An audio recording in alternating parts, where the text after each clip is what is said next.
Pad looks new, and it's probably been replaced in the past. Headliner looks great, and the carpet, I did take it out and re-dye it. The reason I was taking it out is because there used to be a dent in the floorboard on this thing, and it looks like someone must have left something under the car while it was jacked up and then let it down without taking it out. And so I took the carpet out, peeled back the sound deadening, which I think is aftermarket sound deadening material, and I fixed that dent. There's still some like wrinkling on the floor pan because the metal was stretched, and that was just kind of the best I could do, but it's not noticeable unless you look under the car.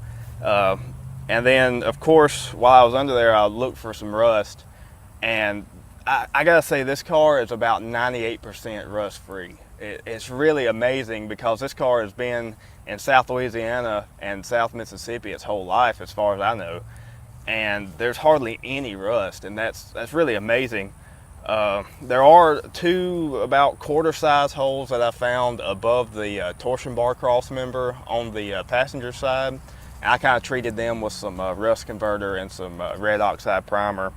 And then I did notice while I was under the car the other day a small hole in the driver's side that you can actually notice from underneath the car. Again, really small thing. I didn't even know it was there until the other day. Other than that, I did notice that someone had patched some rust, it looks like, in the trunk, in the spare tire well actually. And that's something, again, it's hard to notice, but when I was under the car, you can tell because someone left one of the rubber plugs out, and there's some fiberglass across that. I mean, other than that, the undercoating is still under, where that patch is. So enough talking about, how the car looks. Let's get in and take it for a spin. So I'm cruising down the back roads in the Coronet now, and if there's one thing this car does better than anything else, it is just cruise, because whether you're on back roads or a highway, the thing just floats down the road. The seat is worn out just enough to give you enough support, but yet it's just really comfortable. You can throw your arm up here, put the other one in the windowsill, the one finger power steering, you just keep the car straight down the road. It's really a perfect cruiser. The little 273, it just chugs along, gets good mileage, makes enough power to keep up with modern traffic. It could use more power, but it's definitely adequate. One thing I really love about this car is that everything works. I'm talking, the dome light, the backup lights, the tag light, all the gauges. The fuel gauge does read a little low, so whenever it gets to empty, you really have like a third of a tank left. The wipers work, the washers work, everything on this thing works. Radio defrost, and that's really a testament to how well these cars were made. If you look, this is a 50-year-old car, and everything functions as it should. It's just like a normal used car. So, that really, it gives me the confidence to where I can take this thing wherever I want to go with it. The only problems I have had out of this car, you've seen in our other videos if you've been following us.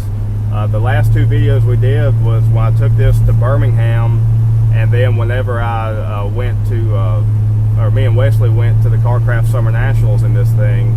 And the only real problems I've had in this car were highlighted in those videos. So whenever I brought this thing back, and yeah, the car had been sitting for like 10 years because the guy I bought it from owned it for 10 years, and he told me that he only put 50 or 100 miles on this car. So it had really been sitting up for a while. And when I got back, a lot of the parts in the front end, the ball joints, the lower control arm bushings, all of that needed attention because the lower control arm bushings were pretty much gone by the time I got them back here. So once I, rebuilt a lot of the stuff in the front end, all that's been working fine. The only other issue I had was right before we went to Bowling Green, where the main fuse link that powers everything in the car, someone had tried to repair it at one time with just, stripping it back and putting a connector on the end and shoving it into the bulkhead connector, and that little repair just didn't work anymore. They didn't get a good connection on the fuse link, so I just replaced the whole fuse link, and I've had no issues since.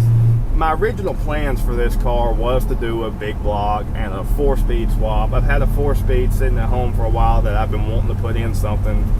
And after I got this car and started driving around, everything was so nice. And this is the only old car I have right now that runs and drives. So I'm like, I don't want to tear into this thing, especially when I got several other projects at home that I need to be working on.